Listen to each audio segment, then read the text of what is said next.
এইখান থেকে মেলান্দো নিয়ে গেলাম, মেলান্দো থেকে জামালপুর নিয়ে গেলা, জামালপুর বললো ময়মনসিংহ নিয়ে যান, ময়মনসিংহ বললো ঢাকা নিয়ে যান।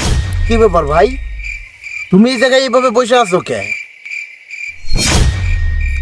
ভাই রে, দিন হয় না দিন খাই, এমন কষ্টের দিন পার করতেছি। এই যে আমার পিছে মেরে ঘরটা দেখতেছ, এই ঘর ছাড়া জীবনে কিছুই করা পাইতাছি না। কবে যে একটা বিল্ডিং বাড়ি করবো, কবে যে বালা একটা ঘরও থাকবো। এইভাবে কষ্টের জীবন যাপন আর ভাল লাগে না। পালা একটা পরিবেশে থাকার পাইতাছি না, এই ঘরটা ছাড়া আমার আর কিছুই নাই। তাই না? বিল্ডিং বাড়ি নাই, নর্মাল ঘর, এটা নিয়ে চিন্তা করতেছ? একটা জিনিস চিন্তা করে দেখো তো, কিছুদিন আগে একটা জায়গায় ঘূর্ণিঝড়ে 300 ঘর উড়াই নিয়ে গেল গা। তোমারটা যদি নিয়ে যাইতো তাহলে তখন তুমি কি করতা? তুমি তো আল্লাহর রহমতে ভালোই আছো।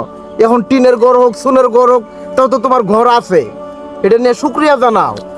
একটা জিনিস খেয়াল করে দেখো, তোমার ফ্যামিলির একজন মানুষ যখন অসুস্থ হবো, যখন এইখান থেকে মেলান্দো নিয়ে গেলা, মেলান্দো থেকে জামালপুর নিয়ে গেলা, জামালপুর বললো ময়মনসিংহ নিয়ে যান, ময়মনসিংহ বললো ঢাকা নিয়ে যান, তখন যে কতটা যন্ত্রণা তোমাদের ভিতরে কাজ করব, এটা তো একটাবার চিন্তা করো না। আল্লাহ পাক সুস্থ রাখছে, ফ্যামিলির মানুষের সুস্থ রাখছে। নর্মাল বাড়ি ঘর হোক, যেটাই হোক, একটু তো যায় ঘুমাইতে পারো। এটা নিয়ে শুক্রিয়া জানাও। এরকম করে সবসময় আল্লাহর পর অসন্তুষ্ট থাইকো না।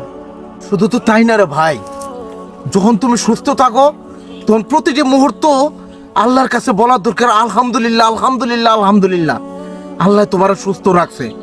তুমি হয়তো জানো না, একজন ফ্যামিলির একজন মানুষ যখন অসুস্থ হয় তখন তারে নিয়ে কতটা পেরেশানি করে পুরোটা ফ্যামিলির মানুষ, কতটা দৌড়াদৌড়ি করা লাগে, কতটা যন্ত্রণা একমাত্র তাদের ফ্যামিলির মানুষই জানে।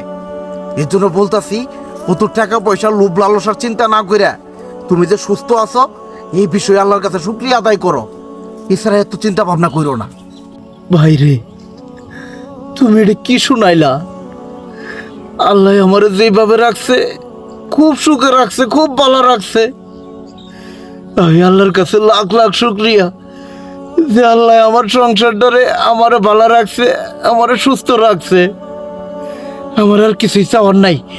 তোমার কথাগুলো আমার খুব ভালো লাগছে, তোমার কথাগুলো আমার খুব কলিজার মধ্যে লাগছে। আমি আর আল্লাহর কাছে কিছুই চাই না। আল্লাহ যা দিছে এটাই আমার অনেক। আল্লাহর কাছে লাখ লাখ শুক্রিয়া ভাই। তো যাই হোক, সবশেষে একটা কথাই কইতে চাই, যে অবস্থায় আছো, যেভাবে আছো, আল্লাহর শুক্রিয়া জানাও। কারণ এই দুনিয়াতে অনেক মানুষ অনেক দিকে কষ্টে আছে।